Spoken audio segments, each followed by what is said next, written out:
satisfação estar aqui participando do aniversário da FEA. Dos 70 anos, eu tenho o privilégio de ter vivido 43. Eu lembro quando a gente estava inaugurando, estava comemorando 60, eu era vice-diretor e jogava no time dos funcionários da FEA, né? E tinha um outro funcionário, o João, que está aí até hoje. Nós éramos os dois mais velhos e havia uma maledicência correndo que a gente tinha jogado na inauguração também. Não é verdade, mas é quase. Mas é uma satisfação muito grande estar participando disso. Eu queria cumprimentar a direção, o professor Adalberto e a direção, os demais assistentes, pela ideia, a comissão por ter organizado e, acima de tudo, sempre com a competência do professor Jacques Marcovitch, assessorado pelos jovens professores que produziram essa bela comemoração. E, acima de tudo, de fazê-lo olhando ao futuro e não ao passado. Nós poderíamos ficar aqui nos gabando de nossas glórias, etc. e tal, mas o futuro não espera. Nós temos que fazer alguma coisa. O que eu vou abordar no tema das desigualdades é o que eu tenho feito ao longo dos 43 anos que eu estou aqui na FEA e alguns anteriores. Isso começou quando eu, morador do interior, numa época bem diferente da atual, em que a gente tinha as mesmas taxas de crescimento do produto, mas com o sinal trocado. Foi na época do milagre econômico, nos inícios dos anos 70, eu, morador do interior, e vendo a explosão do crescimento industrial e o interesse que esse crescimento industrial despertava nas cidades do interior. Todo prefeito queria atrair indústrias para resolver o problema. De resto, até hoje, eles continuam achando isso, com menos intensidade agora. Agora, a moda é ecoturismo. Todo mundo acha que tem grandes atrações para transformar a cidade através do turismo, né? Inclusive as do ABC, né? É uma contradição. E as demais das regiões metropolitanas. Mas isso chamou minha atenção e daí a coisa naturalmente virou uma linha de pesquisa que se estende por muito tempo. A atividade humana acontece no espaço, em algum lugar. E a repetição dessa atividade gera padrões, e esses padrões geram uma configuração espacial que desperta interesse. O que eu vou mostrar aqui são alguns indicadores que eu chamo de disparidades, e as disparidades podem ter duas dimensões. Elas podem ser a sua dimensão de concentração, e nós observamos isso, toda a produção, de toda a produção brasileira, 33% ocorre no estado de São Paulo, 60% na região sudeste, enfim. E a outra dimensão é desigualdade. A renda per capita do sudeste é muito mais alta que a renda per capita do nordeste. Podemos ver qualidade de vida em várias dimensões, enfim, indicadores de saúde, educação, né? Isso certamente vai tocar nesse ponto. E a questão que se pergunta para um economista é se a disparidade é um problema, se nós temos que fazer alguma coisa sobre ela, né?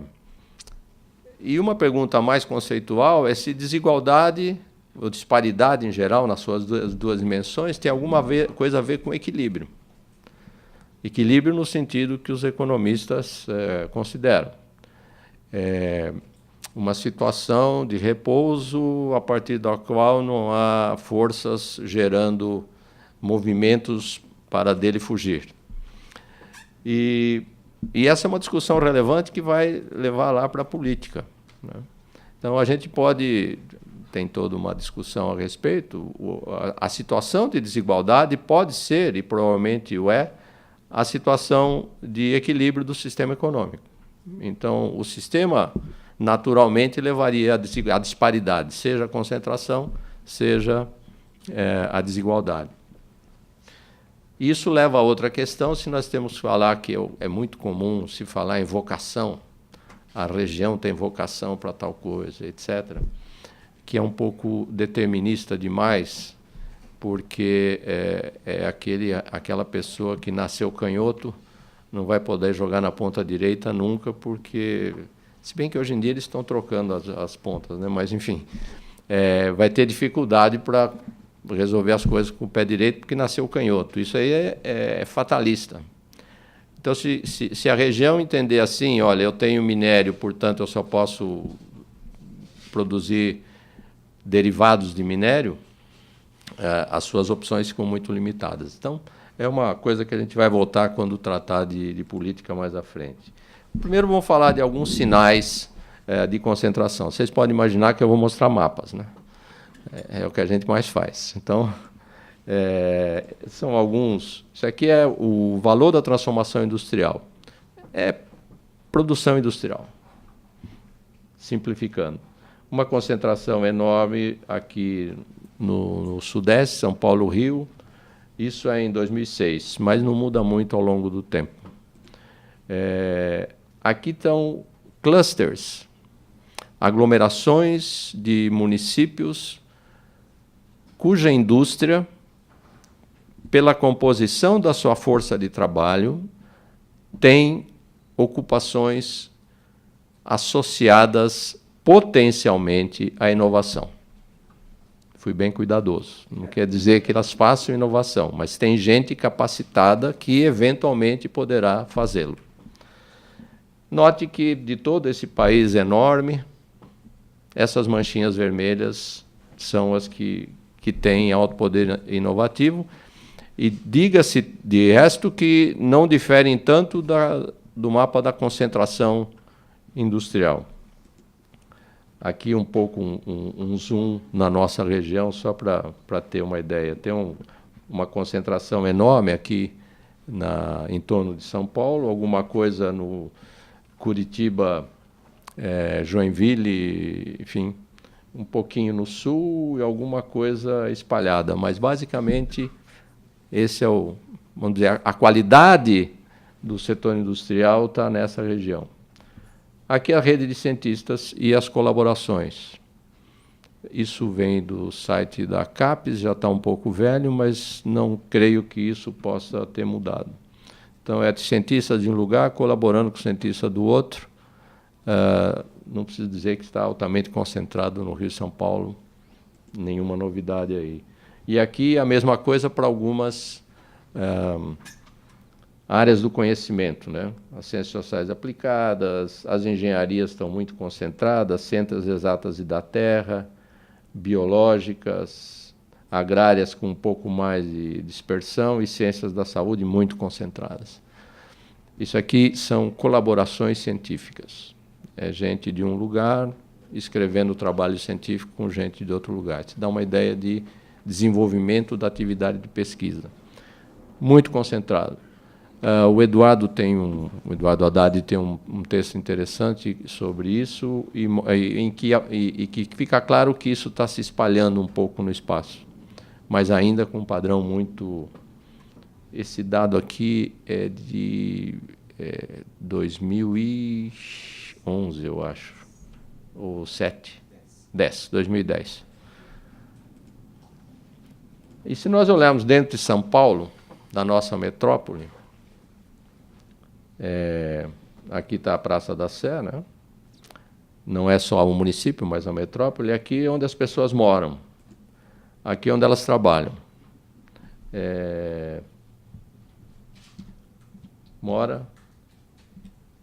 Então, moram, trabalham, e aqui é onde está o dinheiro. Renda.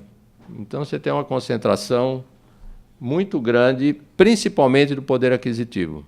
Se a gente pensar em mercado, nós estamos falando dessa mancha mais escura. Lembrando onde eles moram, onde nós moramos, né? Onde nós trabalhamos e onde está o dinheiro. Então, isso, é claro, tem um padrão altamente concentrado, né? Esse quadro dá uma ideia do mais longo prazo que a gente possa ter. Na verdade, a gente pode voltar um pouco atrás. O Leonardo Monastério, do IPEA Brasília, e o Eustáquio Reis, aposentado agora do IPEA Rio, fizeram uma recuperação a partir do censo de 1872, e há um quadro de concentração regional em 1872 que não é tão distinto do que nós observamos hoje. É uma coisa impressionante. O Alexandre Randes de Barros, da Federal do Pernambuco, agora empresário, mas ainda continua pesquisando, compôs uma série de PIB per capita para os estados brasileiros desde 1500. E é impressionante que o Nordeste vem até o término do ciclo do açúcar com uma renda per capita superior à renda per capita brasileira e depois despenca com ouro, mudança da capital, enfim, café, enfim, toda a história que a gente conhece. E desde 1939, o PIB per capita do Nordeste não atingiu a metade do PIB per capita do Brasil. Brasil que inclui Nordeste. Então, se nós compararmos o PIB per capita do Nordeste com o PIB per capita do Brasil menos o Nordeste, a diferença será ainda maior. E isso é persistente, não é? E aqui nós temos... eu vou mostrar quem ganhou. A região norte ganhou, aumentou sua população, dobrou a população e quase dobrou o PIB, a participação no PIB. Nós sabemos por quê. Zona Franca, minérios, a penetração da agropecuária. Mas não foi suficiente para fazer com que o PIB per capita da região crescesse em relação à média nacional, porque a população cresceu mais do que o PIB. E o Centro-Oeste, expansão da fronteira agrícola, Brasília tem um papel importante. Esse sim, aumentou a participação na população em 2,7 vezes, não sei nem como falar isso, mas aumentou a participação no PIB em mais de 4 vezes. Então, a participação no PIB cresceu mais que a participação na população, o PIB per capita dessa região cresceu muito. Ressalto que Brasília faz muita diferença. Brasília, 3 milhões de habitantes, o Distrito Federal, mais ou menos, a maior renda per capita do Brasil. Obviamente tem a ver com... E essa é oficial, não tem lava-jato, não tem... Isso tudo não apareceu nessa estatística. Mas esse quadro mostra, então, uma situação de grande concentração, grande desigualdade e persistente. Então, a pergunta que eu fiz, isso foi... Parte desse material foi da aula que eu dei na Ampec ano passado, e a partir de um texto do Gustavo Maia Gomes, lá de Pernambuco, que faz excelentes obras e tem títulos melhores ainda, ele que tem ele faz um livro sobre o Nordeste em que ele diz Velhos Ventos sobre o Velho Moinho. Ou seja, o mundo está mudando, globalização, enfim, internet, redes sociais, todas essas mudanças que quem é mais velho sabe o que está acontecendo, quem é mais novo só experimenta. Isso tudo essa grande mudança que fez, esses ventos novos, estariam produzindo novos resultados em termos de disparidade ou estariam trabalhando, empurrando o velho moinho de vento, que é o grande gerador da disparidade? E, então, um pouco essa questão, se nós temos ventos novos mesmo, mas o moinho também mudou, ou se simplesmente o velho moinho produtor de desigualdades continua girando só a uma velocidade maior porque os ventos mudaram. E eu vou fazer isso com uma coisinha que eu gosto muito, que é o centro de gravidade. E é uma coisa muito simples. Eu pego todo o PIB do estado de São Paulo, coloco na latitude e longitude da capital, todo o PIB de Minas Gerais coloco na latitude e longitude de Belo Horizonte, enfim, jogo o PIB na capital e pondero, faço uma média ponderada da latitude, ponderando pela participação daquele estado no PIB. Como a latitude e a longitude não mudam, graças a Deus, ainda, né? A mudança no centro tem a ver com a mudança nas participações dos estados no PIB. O que move o ponto são as participações nos estados. Então, basicamente é isso. É uma latitude média, uma longitude média, que num ano específico não significa nada, porque é influenciada pela distância física. Mas, ao longo do tempo, o que interessa é olhar esse ponto se movendo, né? Então, só para curiosidade, onde é o centro de gravidade? Minas Gerais, onde mais poderia ser, né? Que, segundo Eduardo, é a síntese do Brasil, e que só não tem mar, porque se tivesse seria uma competição exagerada com os outros, ninguém sairia de lá, né? Mas, enfim, mas acontece em Minas Gerais, mas, como eu disse, onde ele acontece é pouco relevante. A questão é saber, embora o Eduardo não concorde, mas a questão é saber para onde ele vai ao longo do tempo. Então, esse ponto que vocês estão vendo aí na confluência dos dois eixos é o de 1939, que é o ano mais antigo para o qual se tem série. E eu vou mostrar como ele evolui no tempo. Aqui, nesse ponto, está aquele, que é exatamente esse. Nesse gráfico estão latitude e longitude. Então, até 1955, o centro de gravidade que tinha começado aqui, ele se desloca para cá. Ele vai, portanto, nesta direção, ele vai na direção de São Paulo. Isso indica que os estados a sudeste daquele ponto inicial aumentaram a sua participação no PIB. Portanto, cresceram mais do que a média. Então, o fato do ponto ter ido na direção de São Paulo indica que os estados naquele quadrante cresceram mais do que os outros. Então, houve um crescimento nessa direção. Lembrar o que aconteceu aí, nós tivemos a guerra, lá por 1950 e pouco, começou a discussão da política de substituição de importações, mas ainda não muito forte, o início do planejamento econômico no país, constituição do Ministério do Planejamento, BNDES, enfim. Depois da Segunda Guerra, à sombra das ideias da CEPAL, o planejamento teve uma preponderância muito forte. Isso gerou resultado nos anos seguintes, em que o crescimento foi na direção norte, pouco na direção nordeste, significando que os estados, portanto, a nordeste deste ponto cresceram mais do que os que estavam do outro lado. Ou seja, foi um movimento no sentido de reduzir a concentração. Aí houve um milagre econômico. No milagre econômico, voltamos a vir para São Paulo. Então, os estados do Sul cresceram muito mais. Depois, segundo o PND, outra vez uma tentativa forte de planejamento, com medidas fortes, seguida do início da década perdida, segunda crise do petróleo, etc. e tal. A coisa foi andando de lado para oeste, e aqui já começa o centro-oeste a aparecer. Brasília já existe e começa a atrair atividades.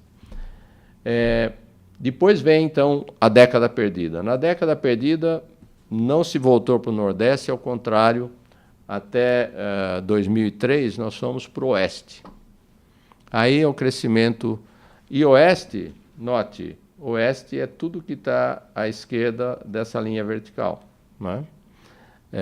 Então tem minério, tem Zona Franca de Manaus, tem Brasília, tem Vale do Rio Doce, tem tudo o que acontece para aquele lado. E nos anos 2000, o último ano aqui, 2003, aí nós temos, sim, uma aparente mudança de direção, e essa seta é ilustrativa, não tem nenhuma regressão, não tem nenhuma estatística aí, é uma ilustração. Mas, aparentemente, a partir de 2002, 2003, há um início de reversão. Eu associo isso a algumas coisas, entre elas as políticas sociais, evidentemente. O fato de que o Nordeste tem, as regiões pobres têm uma percentagem de pobres maior, e, portanto, quando o Bolsa Família começa, ele é mais presente nas regiões pobres proporcionalmente do que nas regiões ricas, e ele naturalmente fará esse problema. Da mesma forma, a estabilização da economia, a redução dos níveis inflacionários de 20%, 30% ao ano, 70, 80 mil, para menos de 10%, reduz a perda dos pobres, e onde tem mais pobres, há mais ganhos com essa redução. E, evidentemente, pensões, aposentadorias, enfim, que se desenvolveram nesse período. Mas, ao longo do tempo, nós não temos grandes mudanças, exceto essa marcha para o oeste. Então, se nós olharmos 1939, onde estávamos aqui, né, nesse ponto, e em 2013, que é o último ano que temos, nós estamos só um pouquinho acima em termos de norte e sul, mas não fomos para o Nordeste, a não ser muito lentamente aqui. Essa é um retrato de concentração, e aqui nós estamos falando de concentração, muito resistente. Nós podemos fazer isso por setor. Que setores estão indo para o Nordeste? Aqui eu preciso olhar de pertinho. Comércio e serviços. A indústria de transformação e a agropecuária, nos últimos anos, é o mesmo indicador de lá, está indo para o oeste. Então, são os serviços que, de resto, são 70% da economia. Então, isso é importante. Aqui o PIB per capita do Nordeste em relação a São Paulo, aqui, ele chega a ser 39%, e em relação ao Sudeste ele chega a ser só 23%. Aqui, produção ou renda, aqui é dado da PNAD, isso aqui é o que a gente tinha antes, é o dado do PIB, produção, aqui é o dado de renda. Quando a gente olha a renda de todas as fontes, a partir de 95, um período menor, olhando a renda de todas as fontes, claramente se vai para Noroeste. Olhando renda do trabalho, é quem puxa isso, mas quando vai para outras fontes, e aí as outras fontes está Bolsa Família, está aposentadorias, pensões, aluguéis, etc., essa é a que está puxando no sentido do Nordeste. Renda do trabalho por faixa de salário. Então, a renda do trabalho a gente já mostrou antes. Então, para os pobres, até de 0 a 30 salários mínimos, isso é muito claro uma tendência de crescimento maior na região Nordeste, e o que está Nordeste do ponto anterior. De 31 a 60 não tem uma regularidade, mas se a gente pegar de 61 a 30%, né, os que estão entre o 61º percentil e o 90º percentil, ainda aí vai ao contrário do Nordeste, né? E vai indo, e interessantemente, para os 5% mais ricos, ela está indo para o Norte. Então, aparentemente, os pobres e os muito ricos estão ajudando a redução da desigualdade de renda declarada na PNAD, não produção. Alguma coisa de produtividade, aqui é produtividade da agricultura, vermelho é bom, as outras cores não são boas. Obviamente, o mapa é autoexplicativo. Aqui, eficiência técnica na indústria. O único lugar que é melhor que a região metropolitana de São Paulo é o oeste da Bahia, onde tem Cargill, tem 4 ou 5 indústrias muito modernas ligadas ao agronegócio, essas ADM, enfim, a Bung, enfim, é um clusterzinho lá de... então, São Paulo, e aqui tem alguma coisa igual a São Paulo, todas ligadas a agronegócio, e aqui o resto do país é pior do que São Paulo em termos... Verde é melhor, Hélio. Esse é o mapa de palmeirense. O que é bom é verde. Obrigado por ter perguntado.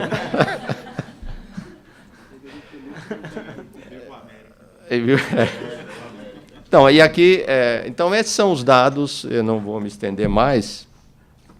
Se vocês olharem no site do Nereus, que é o nosso núcleo de pesquisa em economia urbana e regional, tem um monte dessas informações, enfim. E toda segunda-feira nós temos o nosso seminário lá em que a gente vai revolvendo essas informações, gerando mais conhecimento a partir delas. A questão toda é se há um papel para a política regional. Então, a primeira coisa, o fato disso existir é um problema. Nós podemos olhar do ponto de vista da eficiência. O país perde com isso, do ponto de vista da economia, numa versão muito fria de números. O país ganharia se pegasse todas as indústrias que estão espalhadas por aí, trouxesse todo para São Paulo e aproveitar uma produtividade maior? Ou o contrário, tira tudo aqui de São Paulo, que tem altos custos, e leva tudo para... espalha essa indústria para ganhar eficiência? Então, essa é uma discussão antiga na profissão e que não tem uma resposta porque é difícil, ou há muitas respostas, porque é complicado de medir. O Eduardo Haddad, por exemplo, na sua tese de doutorado, publicada em livro no exterior depois, mostrou que se a indústria automobilística tivesse concentrada em São Paulo, o país ganharia. Nos anos 80, era isso, a sua 90. Hoje em dia, a indústria automobilística é outro bicho, né? Um animal diferente, então teria que refazer a conta, né? A Diana, que está aqui, está fazendo um estudo sobre economias de aglomeração, assim como a Ana já fez. Então, é claro que a grande aglomeração, a concentração da atividade, é boa para firmas, indústrias, certamente para serviços. Há estimativas de que o 1% a mais no tamanho da cidade pode levar a um crescimento de 0,8% na produtividade, medida por salário. Agora não me lembro se é 0,8 ou 8, mas acho que é 0,8. Por quê? E o que a Diana está mostrando, porque essas grandes aglomerações, elas atraem o que tem de melhor. Seja firmas, que são as mais produtivas e que, portanto, podem pagar salários melhores, e atrai também melhores pessoas. Vocês, eu tenho certeza que aqui na sala, no mínimo metade não são aqui de São Paulo, vieram de algum lugar, atraídos pelo que tem de bom aqui. Então, para as pessoas e para as empresas, ainda é bom concentrar, a despeito do custo de vida alto. Então, nós sabemos, todos nós moramos aqui, quanto custa. Nós sabemos quanto tempo perdemos no trânsito. Nós sabemos os problemas de violência. Então, há desvantagens para as pessoas morarem nos grandes centros. Mas, a julgar pelo que se observa, as vantagens são maiores. As pessoas continuam aqui. Eu não vejo nenhum de vocês querendo se mudar para... exceto a Diana, que quer ir embora porque ela é de Salvador e não quer ficar aqui de jeito nenhum, né? Mas também Salvador é sacanagem, né? Porque tem praia, tem todas as amenidades que... né? E para as empresas também. É óbvio que para uma indústria que usa mão de obra não qualificada, processos padronizados, máquinas, etc., para que ela vai ficar aqui pagando um custo de terra tão alto? Essa pode sair. E, de fato, quando se observa a produção industrial, ela está se desconcentrando. Inicialmente, perto aqui de São Paulo, e agora a indústria automobilística está indo para bem longe, está começando no Nordeste. já tinha ido para Goiás. Piracicaba ainda é aqui, aquele meu mapa vermelhinho lá mostra que Piracicaba continua sendo da aglomeração industrial de São Paulo, né? Então, aparentemente, do ponto de vista das empresas e pessoas, concentrar é bom. Se é bom, certamente é um ganho de eficiência medido por aí. Mas, como alguns dos meus alunos de Introdução à Economia que eu vejo aqui sabem, há externalidades negativas que o sistema econômico não mensura adequadamente, né? Então, o tempo que a gente perde, a saúde que a gente perde, enfraquece, a insegurança, o aluguel a mais que nós temos que pagar, ou a compra do apartamento, são deseconomias que a gente percebe, as empresas também. Mas, aparentemente, isso ainda não é suficiente. O Edivaldo, que eu não vi aqui ainda, não sei se ele está ali, ele está fazendo tese de doutoramento, uma coisa muito interessante. Nós estamos pegando a qualificação das pessoas a partir da ocupação que elas têm. Então, um garçom tem uma lista de atributos e de habilidades que ele precisa ter. Um torneiro mecânico, um professor, enfim. E o Edivaldo a gente juntou isso em 3 grupos: habilidades cognitivas, habilidades motoras e habilidades sociais. Então, é óbvio, é claro já nos primeiros resultados, que nos grandes centros, os grandes centros remuneram, todos os centros urbanos remuneram mais atividades cognitivas do que motoras. Nenhuma novidade. Mas essa distância é muito maior proporcionalmente nos grandes centros do que nos pequenos. Ou seja, se você tem uma atividade cognitiva, é melhor que você esteja num grande centro. O retorno é maior. Idem social. Mas, interessantemente, o ganho, a vantagem das habilidades sociais é muito maior no grande centro do que a cognitiva. E uma coisa que a gente discutiu ontem e vai implementar agora, mas já vem de um paper para os Estados Unidos, é que a conjunção de cognitiva com social é que dá um ganho muito maior. Ou seja, não basta tirar nota 10 na FUVEST e entrar em primeiro lugar. Tem que ter outras habilidades sociais.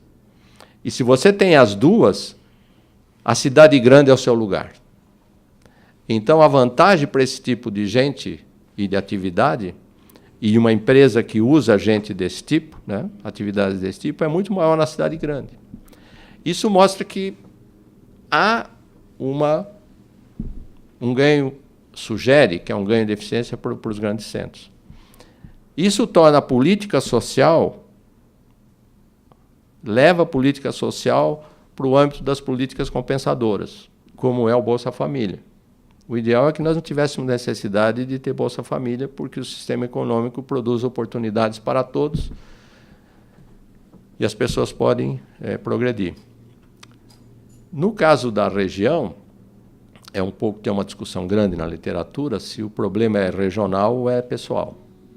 Então, se o Nordeste é pobre porque ele é o Nordeste, ou é pobre porque tem gente pobre no Nordeste.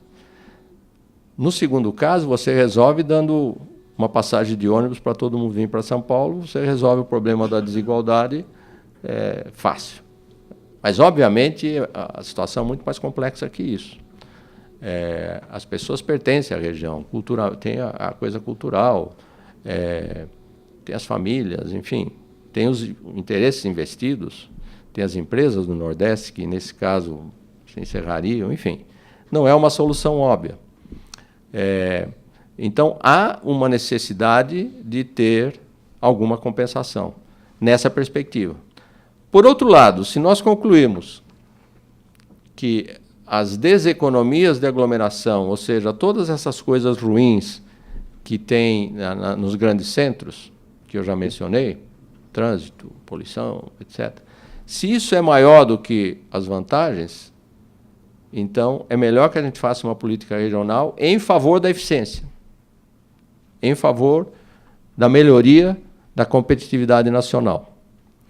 Infelizmente, este debate, ou felizmente, esse debate ainda está em aberto. A gente não conseguiu medidas muito claras dessas coisas para ter um resultado conclusivo, uma vez que não é impossível medir produtividade, mas é muito difícil medir as externalidades. De qualquer modo, a necessidade da política regional se dá também por outra dimensão, que é a dimensão política e a dimensão de solidariedade. A União Europeia produziu uma política social sob a égide da... Me foge o termo. Não é a solidariedade, coesão social. Um valor acima de qualquer consideração econômica. Somos uma região, temos que ter coesão social. Nós podemos pensar, e devemos pensar aqui também, nessa coisa, da coesão. Nós não temos um histórico de movimentos separatistas no Brasil tão grande. Sim, eu sei, há casos. E há casos hoje, né? Tem um que é Sai Fora São Paulo, tem o outro que é O Sul é Meu País,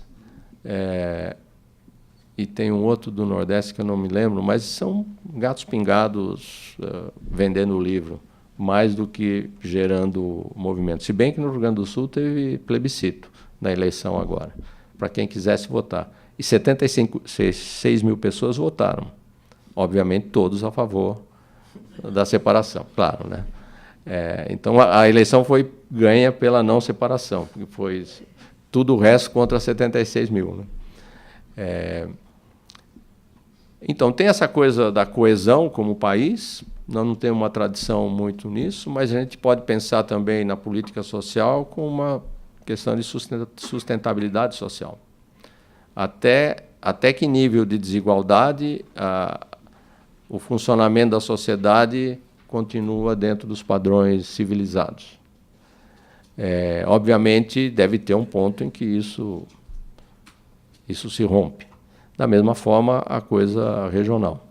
Então, além de ter essa dimensão do anseio regional de identidade respeitável, ainda tem esse debate se existir desigualdade, existir disparidade, prejudica ou favorece o país. Na ausência de uma solução, de uma resposta definitiva para essa questão, e para o fato de que a coalizão de estados pobres consegue, quando a questão envolve os interesses da região mais pobre, votações expressivas em Brasília e consegue incluir na Constituição o Fundo de Desenvolvimento, etc. Enfim, você tem um lado político a ser respeitado. E, por outro lado, não temos uma decisão. Os cientistas ainda não podem dizer o que é melhor, se é concentrar ou não, né, do ponto de vista econômico em si. Isso é ruim do ponto de vista de solução, né? Temos uma política bem definida. Mas é muito bom para nós no Nereus, porque nós temos coisa para ficar pesquisando mais 100 anos para até chegar a essa solução. Então, esse é um quadro geral do que a gente tem pensado a respeito. Sim, há novos ventos. E esses novos ventos parecem vir de lugares diferentes, de direções diferentes. Mas ainda não está claro que o moinho foi alterado. Ou se está sendo, ainda precisamos aguardar para ver em qual direção. Estaremos atentos. Obrigado.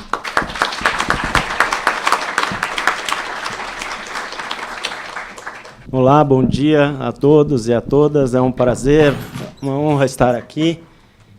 Queria agradecer ao professor Jacques Marcovitch pela iniciativa de promover essa série de seminários muito rica para a gente pensar o Brasil. Queria agradecer ao Eduardo também pelo convite, pelas palavras.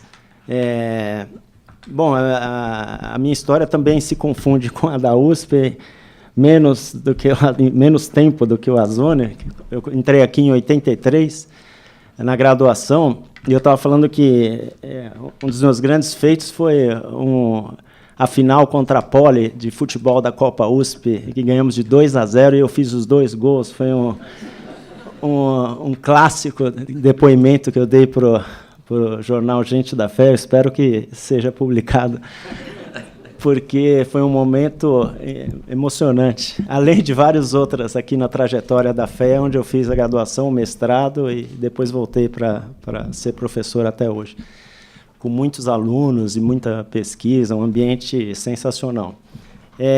E a minha pesquisa é sobre desigualdade, né? Então, eu vou falar um pouquinho sobre desigualdade no Brasil.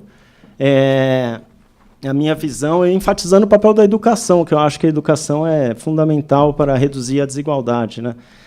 Então, se a gente olhar para esse slide, aí, para esse PowerPoint, ele resume um pouco a minha visão, que é bastante comum, na verdade, bastante simples, do papel da educação. Então, eu acho que a educação é importante porque ela é uma das únicas variáveis que afetam tanto o crescimento econômico como melhora a justiça social. Então, a educação age dos 2 lados. Educação torna as pessoas mais produtivas. Bom, primeiro, a educação torna as pessoas melhores cidadãos, que vão se preocupar com o meio ambiente, vão votar melhor. Depois, ela aumenta a produtividade das pessoas, as pessoas se tornam mais produtivas quando estudam mais, né? Desde saber ler, escrever, fazer as contas, fazer ensino superior e assim por diante, o que leva ao crescimento econômico no longo prazo. O crescimento econômico no longo prazo vem da produtividade, né? Fazer mais com os mesmos recursos. Mas, além disso, as pessoas mais educadas ofertam ali mais capital humano no mercado de trabalho. E a interação entre oferta e demanda, como a gente sabe em economia, provoca os diferenciais de salários entre pessoas com diferentes níveis educacionais, que vão afetar a desigualdade e a pobreza. Então, quando você aumenta a educação, por exemplo, desde 1990, são as famílias mais pobres que põem os seus filhos por mais tempo na escola. E isso porque as famílias mais ricas já tinham os seus filhos até o ensino superior, por exemplo, né? Então, isso reduz a desigualdade entre as classes e também alivia a pobreza. Então, a educação consegue fazer as 2 coisas. Poucas variáveis conseguem fazer as 2 coisas. Saúde também, mas educação você consegue crescer mais quando você educa as pessoas mais, com mais qualidade, e, ao mesmo tempo, você reduz a diferença entre as classes. Então, por isso que a educação é fundamental. E aí, com a educação, você consegue diminuir a pobreza, e, no longo prazo, você não precisa mais depender de programas tipo Bolsa Família, que são muito bons, né? Eu sou um grande fã do Bolsa Família para reduzir pobreza, fome, e sem efeitos negativos sobre a oferta de trabalho. Mas o sucesso total do Bolsa Família vai ser quando ele não for mais necessário, e as pessoas, pela própria educação, conseguem se inserir no mercado de trabalho e ganhar recursos e assim por diante. E, além disso, o Bolsa Família ajuda a educação porque é uma transferência condicional de renda. Então, para receber o programa, você tem que colocar seus filhos na escola, tá? Então, estaria tudo acertado, só falta uma coisa, as crianças aprenderem na escola. Esse é o missing link que falta, né? Então, você tem as desigualdades se reduzindo, você tem programas sociais de fronteira do conhecimento, muito bem desenhados. Os programas exigem que as crianças fiquem na escola, mas elas não estão aprendendo o suficiente para que elas possam sair da pobreza por conta própria. É isso que falta.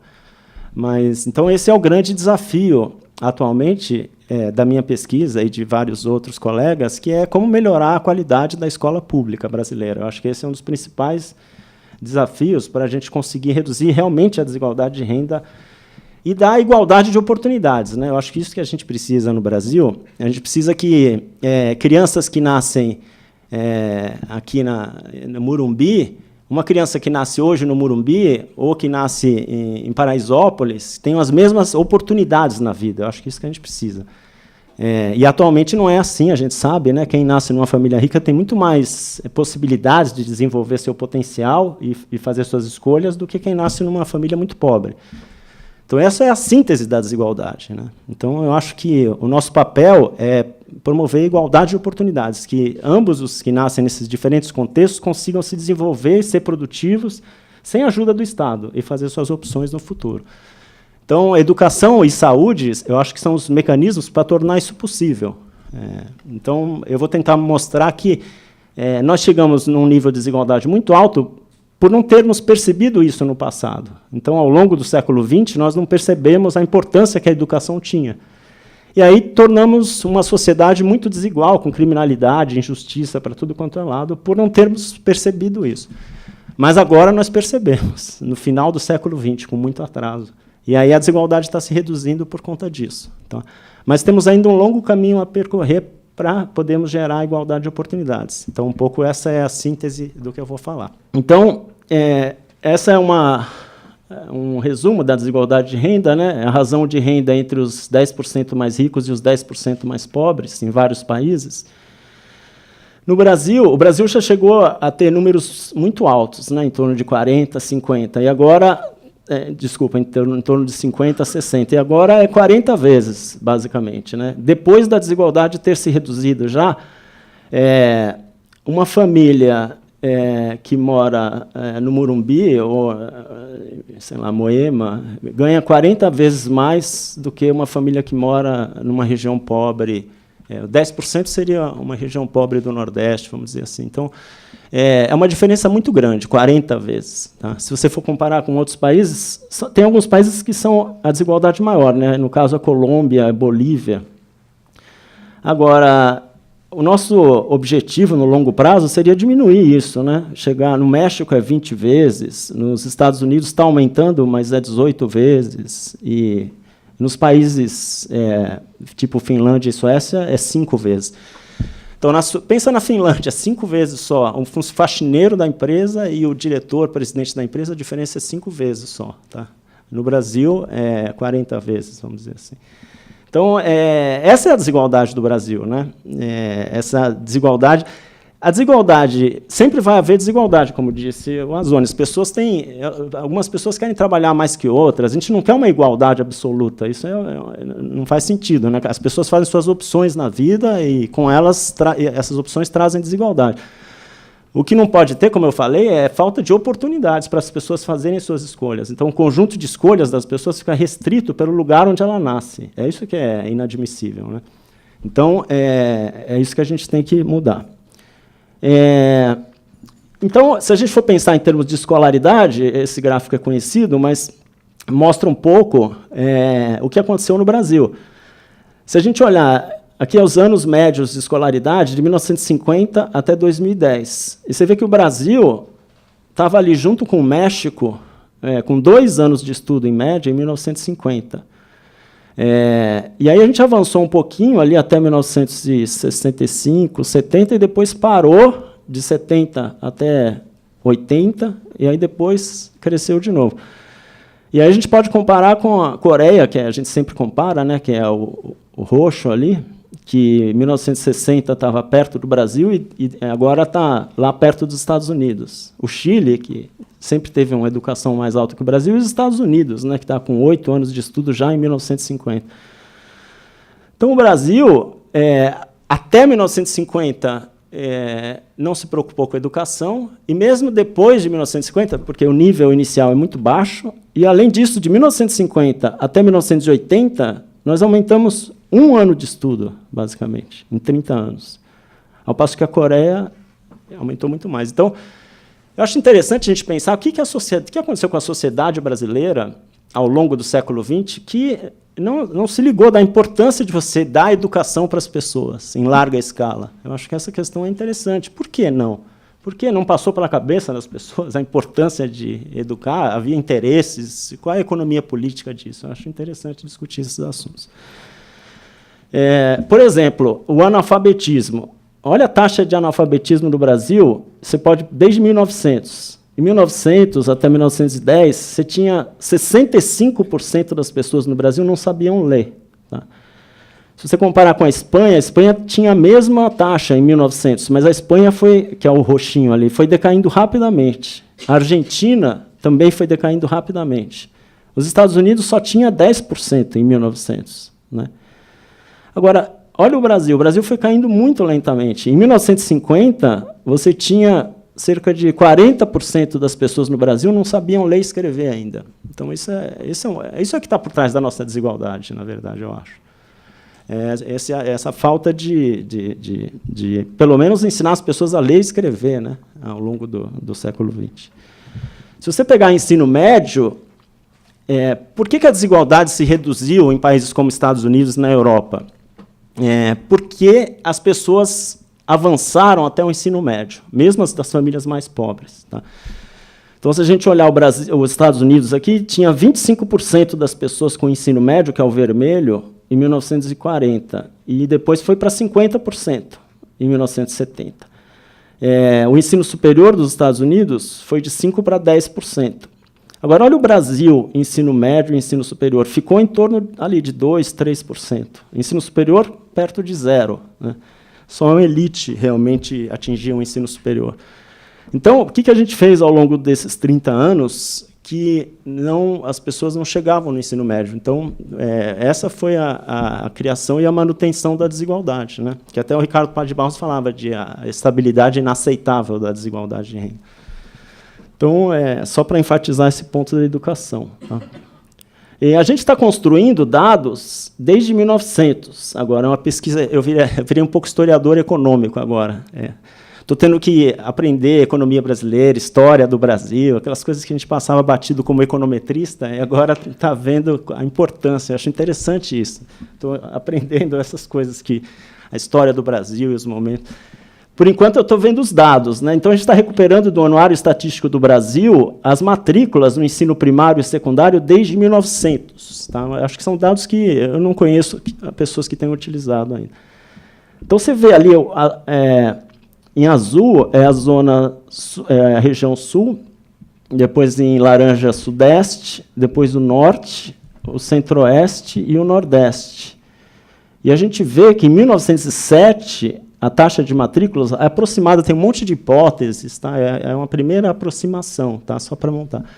A gente tinha uma taxa de matrículas de somente 20%, tá? No Sudeste, e 10% no Nordeste, se a gente pegar o verdinho, né? 8%. E essas diferenças foram se acentuando ao longo do tempo.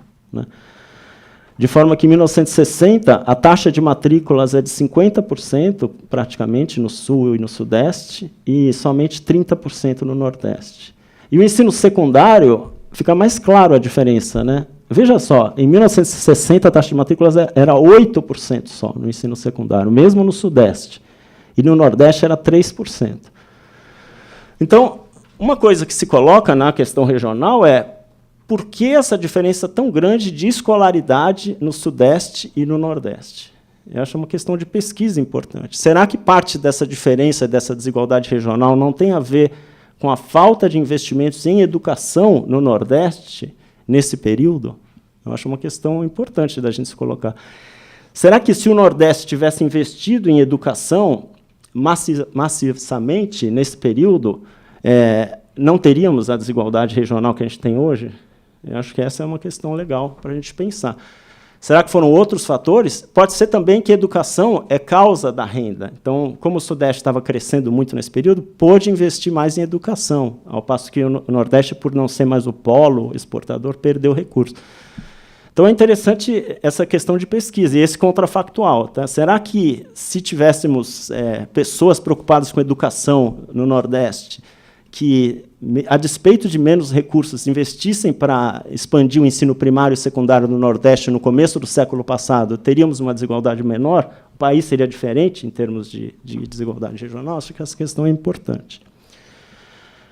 Esse aqui é o ensino profissional. E ensino superior, do lado direito, você vê que era, em 1907, 0,5% da população tinha ensino superior, e mesmo em 1960, 2% só das pessoas tinham ensino superior.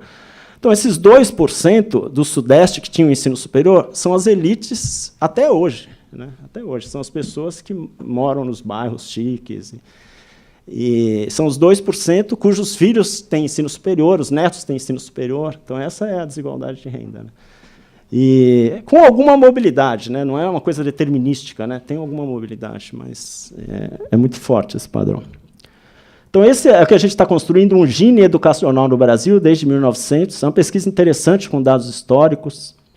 Então, a gente vê que a desigualdade educacional, com uma série de hipóteses, ficou mais ou menos constante de 1900 a 1950 e só depois começou a cair. Tá? A gente construiu com anuários estatísticos do Brasil. Entre pessoas. Entre pessoas. Mas aqui entre regiões. Então, se você olhar ali, o verde é o Nordeste. Você vê, se você comparar o verde, que é o Nordeste, e o azul, que é o Sudeste, você vê que a desigualdade no Sudeste começa a cair bem mais rapidamente do que no Nordeste, por exemplo. Então, e aí, a partir de 1950, quando a gente tem os dados mais desagregados, aí a queda do Gini, da desigualdade educacional, é bem forte, tá? A partir de 1950, e principalmente no período mais recente. Mas eu estou querendo montar a história para trás. Eu estou querendo entender de 1900 a 1950, o que aconteceu.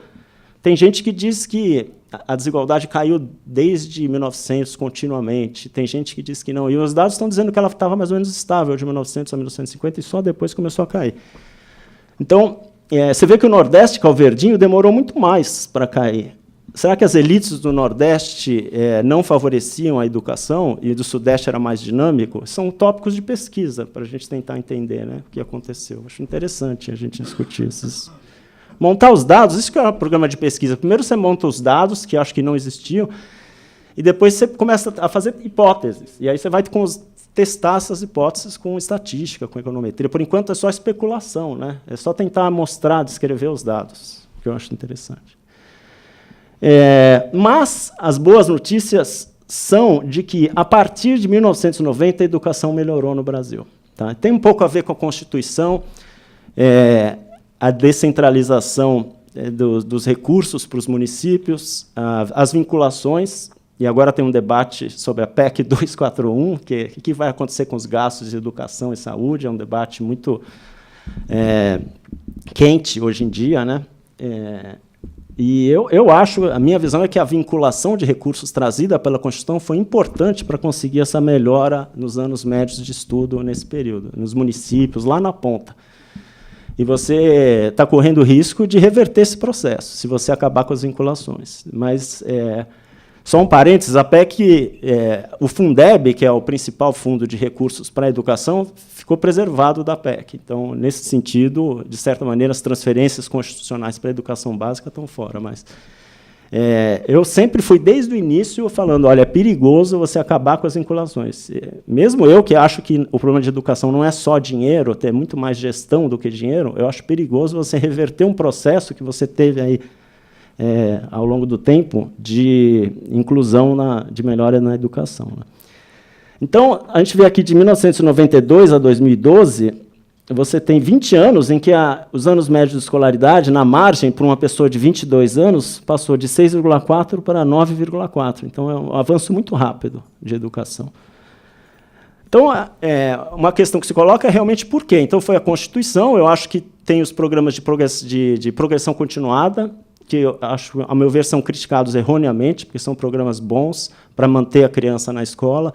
Porque, antigamente, antes de 1990, a criança até tentava o primeiro ano, mas a escola era muito difícil, ela vinha de um ambiente muito pobre, ela não conseguia passar de ano, aí repetia 2, 3 vezes e saía da escola. Então, a progressão continuada permite que ela chegue até o 4º ano, pelo menos. Tente, mesmo com dificuldades, vá, e aí, no 4º ano, tem uma prova que vai verificar se ela tem condições de ir para frente ou não. E, além disso, você tem os programas de transferência de renda condicionais, Bolsa Escola. Então, são vários fatores simultâneos que podem ser resumidos na frase: o Brasil acordou para a educação a partir de 1990. Muito tarde, né? Mas acordou. E aí a desigualdade caiu.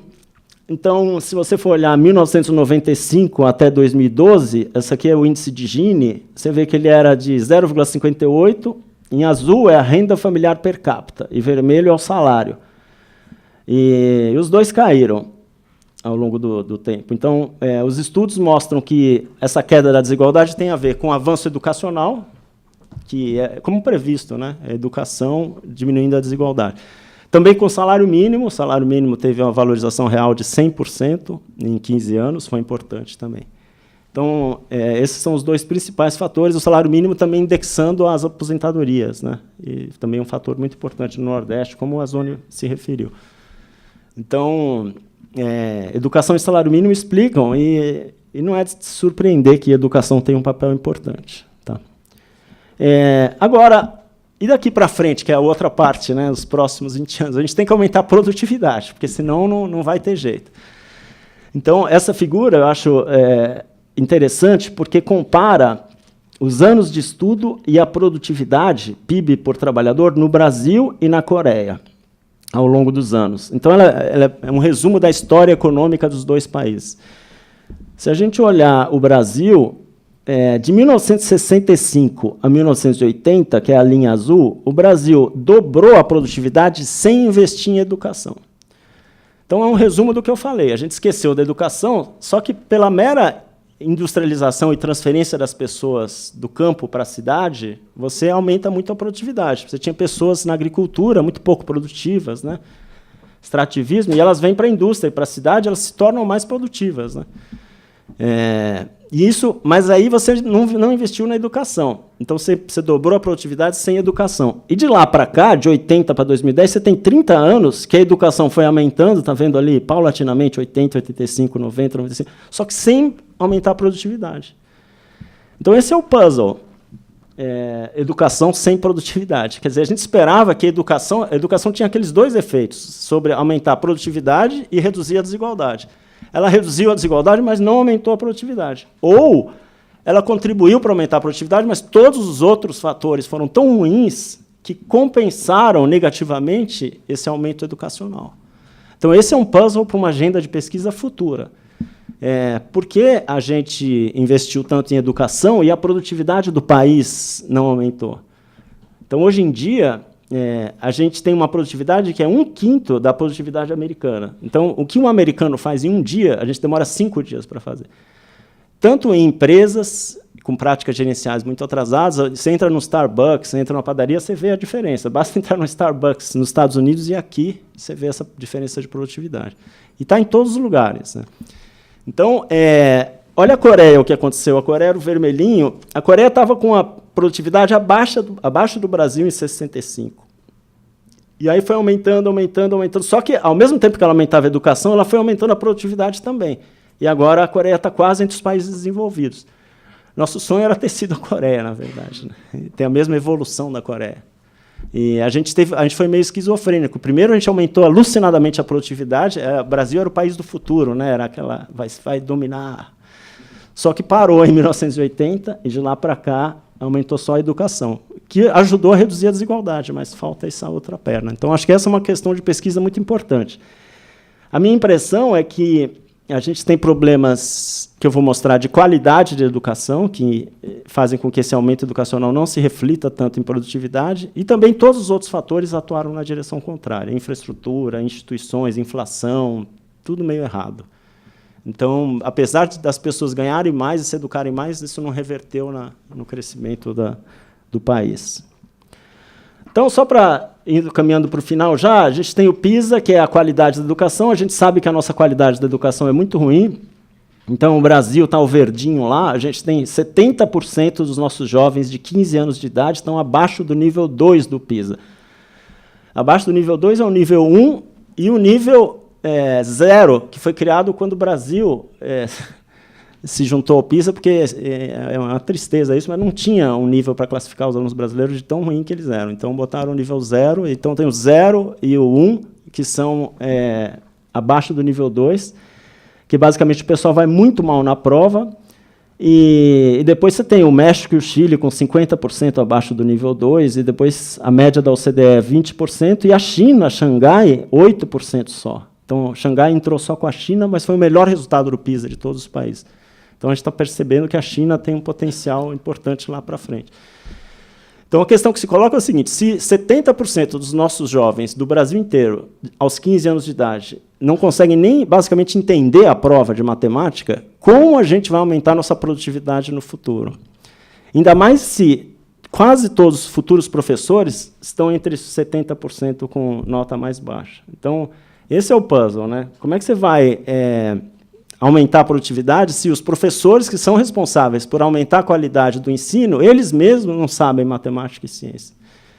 Então, esse é um puzzle uma questão muito difícil para a gente endereçar, né? Como é que a gente vai conseguir melhorar a qualidade da educação? Então, essa é uma pesquisa, eu acho que é muito importante para os brasileiros fazerem isso, né? Estudar qualidade da educação. E se a gente olhar a proficiência ao longo do tempo, o Brasil tem dados educacionais fantásticos, assim. Todos os alunos são avaliados.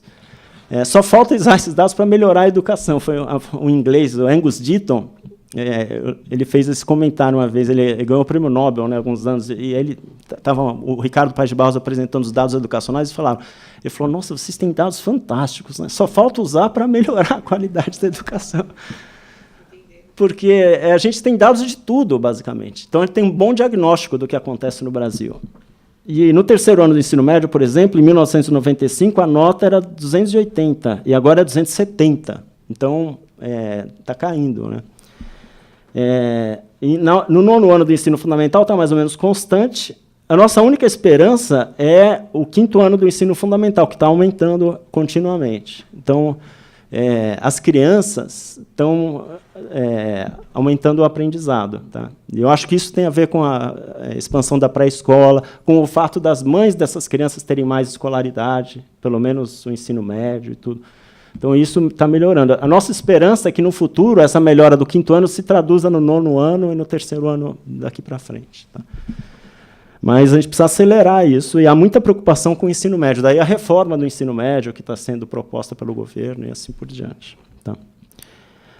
Bom, isso aqui eu já falei da igualdade de oportunidades, não vou falar. Basicamente, a gente tem dados longitudinais de Pelotas, que a gente acumula, a gente segue as pessoas desde o nascimento, em 1993, até os dias de hoje. Todos os nascidos em Pelotas.